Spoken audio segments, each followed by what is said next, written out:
Hello ವೀಕ್ಷಕರೇ, ನಮಸ್ಕಾರ. ತಮ್ಮೆಲ್ಲರಿಗೂ ಭಾಗ್ಯ ಟಿವಿಗೆ ಸುಸ್ವಾಗತ ಕೋರ್ತಾ ಇದ್ದೀವಿ. ಭಾಗ್ಯ ಮತ್ತು ಗಿರೀಶ್. ಯುಗಾದಿ ಹಬ್ಬದ ಸ್ಪೆಷಲ್ ಆಗಿ ನಾವು ಹೋಳಿಗೆನ ಮಾಡ್ತೀವಿ. ಹೋಳಿಗೆಗೆ ಒಳ್ಳೆ ಕಾಂಬಿನೇಷನ್ ಅಂದರೆ ಕಾಯಿ ಹಾಲು. ಹೌದು, ಇವತ್ತು ಈ ಒಂದು ವಿಡಿಯೋದಲ್ಲಿ ಕೇವಲ ಬೆರಳೆಣಿಕೆಯಷ್ಟು ಪದಾರ್ಥಗಳನ್ನ ಉಪಯೋಗಿಸಿ ಸೂಪರ್ ಆಗಿ ಒಬ್ಬಟ್ಟು ಅಥವಾ ಹೋಳಿಗೆಗೆ ಬೇಕಾದಂತಹ ಕಾಯಿ ಹಾಲನ್ನ ಯಾವ ರೀತಿ ಮಾಡೋದು ಅಂತ ತಿಳಿಸ್ಕೊಡ್ತೀವಿ. ಹಾಗೆ ಬನ್ನಿ, ಕಾಯಿ ಹಾಲು ಮಾಡೋದು ಹೇಗೆ, ಬೇಕಾದಂಥ ಪದಾರ್ಥಗಳೇನಂತ ನೋಡ್ಕೊಳ್ಳೋಣ. ನೀವು ಮೊದಲನೇ ಬಾರಿಗೆ ನಮ್ಮ ಚಾನಲ್ ನೋಡ್ತಾ ಇದ್ರೆ ಅಥವಾ ನೀವು ಇನ್ನೂ ನಮ್ಮ ಚಾನಲ್ನ ಸಬ್ಸ್ಕ್ರೈಬ್ ಆಗಿಲ್ಲ ಅಂದರೆ ಈ ವಿಡಿಯೋ ಕೆಳಗಡೆ ಇರ್ತಕ್ಕಂಥ ಕೆಂಪು ಬಣ್ಣದ ಬಟನ್ನ ಪ್ರೆಸ್ ಮಾಡಿ ಸಬ್ಸ್ಕ್ರೈಬ್ ಮಾಡಿ. ಹಾಗೆ ಪಕ್ಕದಲ್ಲೇ ಮೂಡ್ತಕ್ಕಂಥ ಬೆಲ್ ಬಟನ್ನ ಪ್ರೆಸ್ ಮಾಡಿ, ಜೊತೆಗೆ ಮೇಲ್ ಬರ್ತಕ್ಕಂಥ ಆಲ್ ಬಟನ್ನ ಒತ್ತಿ. ಕಾಯಿ ಹಾಲು ಮಾಡೋದಕ್ಕೋಸ್ಕರ ನಾವು 1 ಕಪ್ನಷ್ಟು ಅಳತೆಯ ತೆಂಗಿನಕಾಯಿ ತುರಿನ ತೊಗೊಂಡಿದ್ದೀವಿ. ಅದೇ ರೀತಿಯಾಗಿ 1 ಕಪ್ನ ಅಳತೆಯ ಬೆಲ್ಲ, 2 ಟೇಬಲ್ ಸ್ಪೂನಷ್ಟು ಗಸಗಸೆ, 2 ಟೇಬಲ್ ಸ್ಪೂನಷ್ಟು ಹುರಿಗಡಲೆ, ಜೊತೆಗೆ 4 ಏಲಕ್ಕಿಕಾಯಿ. ಇದಿಷ್ಟೇ ನಿಮಗೆ ಬೇಕಾದಂಥ ಪದಾರ್ಥಗಳು. ಹಾಗೆ ಬನ್ನಿ ಈಗ ಮಾಡ್ತಕ್ಕಂಥ ವಿಧಾನನ ನೋಡ್ಕೊಳ್ಳೋಣ. ಬೇಕಾದಂಥ ಪದಾರ್ಥಗಳನ್ನೆಲ್ಲ ನೋಡ್ಕೊಂಡಾದ ನಂತರ ನಾವು ಮೊದಲಿಗೆ ಈ ರೀತಿ ಮಿಕ್ಸಿ ಜಾರ್ನ ತೊಗೊಂಡು ಮಿಕ್ಸಿ ಜಾರ್ಗೆ 1 ಕಪ್ನ ಅಳತೆಯ ತೆಂಗಿನಕಾಯಿ ತುರಿನ ಸೇರಿಸ್ಕೊಳ್ತಾ ಇದ್ದೀವಿ. ಜೊತೆಗೆ 2 ಟೇಬಲ್ ಸ್ಪೂನ್ ಅಳತೆಯ ಹುರಿಗಡಲೆಯನ್ನು ಸಹ ಸೇರಿಸ್ಕೊಳ್ತಾ ಇದ್ದೀವಿ. ನಾವು ತೊಗೊಂಡಂಥ 4 ಏಲಕ್ಕಿಕಾಯಿನ ಈ ರೀತಿ ಸಿಪ್ಪೆ ತೆಗೆದು ಬೀಜ ಮಾತ್ರ ಸೇರಿಸ್ಕೊಳ್ತಾ ಇದ್ದೀವಿ. ನಂತರ ನಾವು 2 ಟೇಬಲ್ ಸ್ಪೂನಷ್ಟು ಗಸಗಸೆನ ಒಂದು ಚಿಕ್ಕ ಕಡಾಯಿಗೆ ಸೇರಿಸ್ಕೊಳ್ತಾ ಇದ್ದೀವಿ. ನಂತರ ಸ್ಟವ್ ಹಚ್ಚಿ ನಾವು 1 ನಿಮಿಷಗಳ ಕಾಲ ಮೀಡಿಯಂ ಫ್ಲೇಮಲ್ಲೇ ಗಸಗಸೆನ ಹುರ್ಕೋಬೇಕಾಗತ್ತೆ. ಗಸಗಸೆ ನಿಮಗೆ ಬಹಳ ರುಚಿ ಕೊಡುತ್ತೆ ಈ ಒಂದು ರೆಸಿಪಿಗೆ. ಅದರಲ್ಲಂತೂ ಗಸಗಸೆನ ಹುರಿದು ಸೇರಿಸೋದ್ರಿಂದ ಇನ್ನಷ್ಟು ರುಚಿ ಬಹಳ ಚೆನ್ನಾಗಿರುತ್ತೆ. ಹೀಗಿಲ್ಲಿ ಗಸಗಸೆ ನಾವು ಮೀಡಿಯಂ ಫ್ಲೇಮಲ್ಲೇ ಹುರಿದಾಯಿತು. ಈಗ ಇದನ್ನು ಮಿಕ್ಸಿ ಜಾರ್ಗೆ ಸೇರಿಸ್ಕೊಳ್ಳೋಣ. ಈ ರೀತಿ ಗಸಗಸೆನ ಹುರಿದು ಮಿಕ್ಸಿ ಜಾರ್ಗೆ ಸೇರಿಸಿದ ನಂತರ ನಾವೀಗ ಇದನ್ನು ನುಣ್ಣಿಗೆ ರುಬ್ಕೊಂಬರ್ಬೇಕಾಗತ್ತೆ. ಅದಕ್ಕೋಸ್ಕರ ಸ್ವಲ್ಪ ನೀರನ್ನು ಸಹ ಸೇರಿಸ್ಕೊಳ್ತಾ ಇದ್ದೀವಿ. ಈ ರೀತಿ ಸ್ವಲ್ಪ ನೀರನ್ನು ಸೇರಿಸಿ ನಾವೀಗ ಇದನ್ನು ನುಣ್ಣಿಗೆ ರುಬ್ಕೊಂಬರ್ತೀವಿ. ಈಗ ಇಲ್ಲಿ ನೋಡ್ತಾ ಇರಲ್ಲ ವೀಕ್ಷಕರೇ, ನಾವು ನುಣ್ಣಿಗೆ ರುಬ್ಕೊಂಬಂದಾಯಿತು.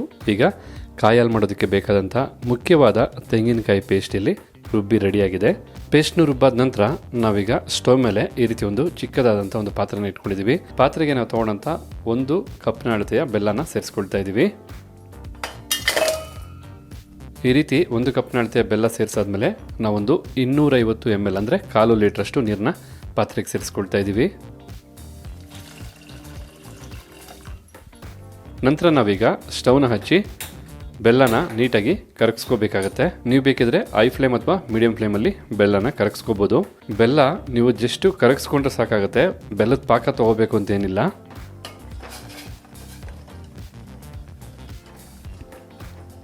ಬೆಲ್ಲ ನೀರಲ್ಲಿ ಕರಗಬೇಕಾದ್ರೆ ಸುಮ್ಮನೆ ಈ ರೀತಿ ಒಮ್ಮೆ ಮಿಕ್ಸ್ ಮಾಡಿಕೊಂಡ್ರೆ ಸಾಕು, ಬೆಲ್ಲ ಕರಗೋದಕ್ಕೆ ಹೆಲ್ಪ್ ಆಗುತ್ತೆ. ಈ ರೀತಿ ನೀರಿನ ಜೊತೆ ಚೆನ್ನಾಗಿ ಬೆಲ್ಲನ ಮಿಕ್ಸ್ ಮಾಡಿದ ನಂತರ ಕಂಪ್ಲೀಟಾಗಿ ಬೆಲ್ಲನ ಕರಗಿಸ್ಕೊಳ್ಳೋಣ. ಹೀಗಿಲ್ಲಿ ನೋಡ್ತಾ ಇದ್ರಲ್ಲ, ಚೆನ್ನಾಗಿ ಬಿಸಿಯಾಗಿ ಕುದ್ದಂಥ ನೀರಲ್ಲಿ ಬೆಲ್ಲ ಕರಗಿದೆ. ಈ ರೀತಿ ಬೆಲ್ಲದ ನೀರು ನಿಮಗೆ ರೆಡಿ ಆದರೆ ಸಾಕಾಗುತ್ತೆ. ನಂತರ ಈ ಒಂದು ಸಂದರ್ಭದಲ್ಲಿ ನೀವು ಫ್ಲೇಮ್ನ ಲೋಗಿಟ್ಕೊಳ್ಳಿ. ನಂತರ ನಾವೀಗ ಮಿಕ್ಸಿನಲ್ಲಿ ರುಬ್ಕೊಂಡಂಥ ತೆಂಗಿನಕಾಯಿ ಪೇಸ್ಟ್ನ ಸೇರಿಸ್ಕೊಳ್ತಾ ಇದ್ದೀವಿ.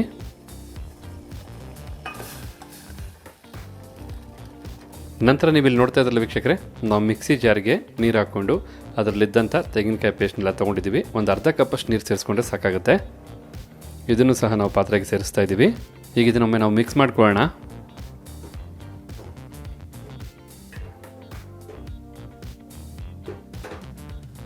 ಈ ಒಂದು ಸಂದರ್ಭದಲ್ಲಿ ನಮಗೆ ಎಷ್ಟು ಸುವಾಸನೆ ಮತ್ತು ಪರಿಮಳ ಬರ್ತಾ ಇದೆ ಕಾಯಿ ಹಾಲ್ದು ಅಂದರೆ ಸೂಪರ್ ಅಂದರೆ ಸೂಪರು.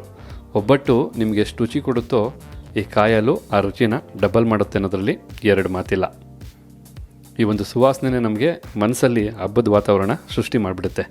ಈ ರೀತಿ ಚೆನ್ನಾಗಿ ತಿರುಗಿಸಿ ಮಿಕ್ಸ್ ಮಾಡಿದ ನಂತರ ಮೀಡಿಯಂ ಫ್ಲೇಮಲ್ಲಿ ಒಂದು 5 ನಿಮಿಷಗಳ ಕಾಲ ಕುದಿಸ್ಕೊಂಡ್ರೆ ಸಾಕಾಗುತ್ತೆ. ನಿಮಗೆ ಬಿಸಿಯಾದಂಥ ಕಾಯಿ ಹಾಲು ರೆಡಿ ಆಗಿಬಿಡುತ್ತೆ. ನೀವು ಬೇಕಿದ್ರೆ ಮಧ್ಯದಲ್ಲೊಮ್ಮೆ ಈ ರೀತಿ ತಿರುಗಿಸ್ಕೋಬೋದು, ಚೆನ್ನಾಗಿ ಮಿಕ್ಸ್ ಆಗುತ್ತಾಗ.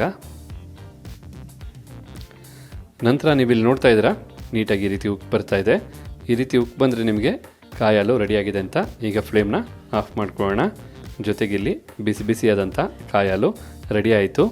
ಒಬ್ಬಟ್ಟಿನ ಜೊತೆಗೆ ಬಿಸಿಯಾಗಿ ಇದನ್ನು ಸಹ ಸರ್ವ್ ಮಾಡಿ ಬಹಳ ರುಚಿ ಕೊಡುತ್ತೆ, ಬಹಳ ಚೆನ್ನಾಗಿರುತ್ತೆ.